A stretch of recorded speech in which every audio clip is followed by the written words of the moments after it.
మిక్కుటమైన ప్రేమ కలిగి ఉండాలి. ఏం కలిగి ఉండాలి? ప్రేమ దోషములు కప్పేస్తుంది. ప్రేమ పొరపాట్లని ఏం కాదులే, చిన్న చిన్న చల్తాయి, పక్క పెట్ట, ఏం కాదు. మనం శాశ్వతం. సమస్యలు వస్తాయి, పోతాయి.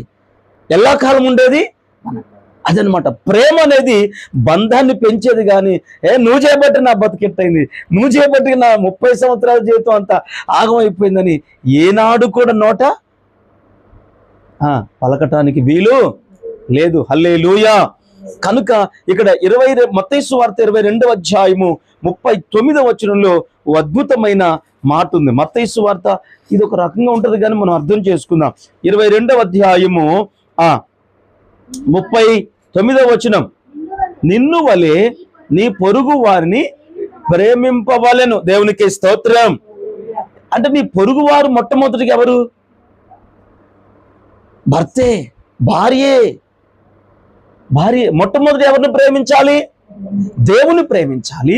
రెండవది ఎవరిని ప్రేమించాలి?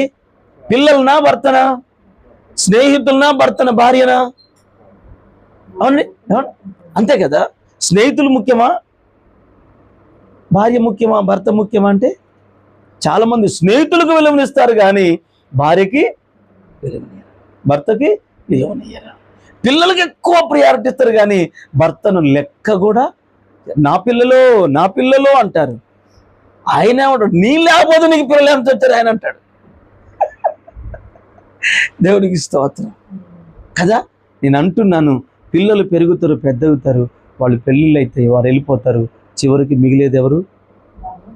ఈ మధ్యకాలంలో ఆయనకో 85 సంవత్సరాలు, ఏమో 80 సంవత్సరాలు, వాళ్ళిద్దరూ మ్యారేజ్ డే జరుపుకుంటున్నారు. వాళ్ళు మామూలు కాదు, మంచి తెల్ల పంచె, తెల్ల చొక్కా వేసుకున్నారు, ఆమె మంచి పట్టు చీర కట్టుకుంది, కొంచెం సౌండ్ పార్టీ వాళ్ళు మంచిగా, వాళ్ళు కేక్ తినిపించుకుంటూ ఎంత ఎంజాయ్ చేస్తుంది తెలుసా. వాళ్ళు పెళ్లిలో ప్రారంభంలో ఎంత ఎంజాయ్ చేస్తున్నారో ఆ వయసులో కూడా అంతగా. ఏంది అంటే మేము పిల్లలుగా అన్నాం, మేము అనుకున్న వాళ్ళే సరస్సు అనుకున్నా, కానీ పిల్లలు ఒక సర్టన్ ఏజ్ రాగానే వాళ్ళకు పెళ్ళిళ్ళు అయిపోయిన వాళ్ళు వెళ్ళిపోయారు, చివరికి మిగిలేది వాళ్ళని అంత ప్రేమ బంధంలో ఉంచింది. కారణము ప్రేమ అనేటువంటి. దేవునికి స్తోత్రం. నేను అంటున్నాను, దేవుని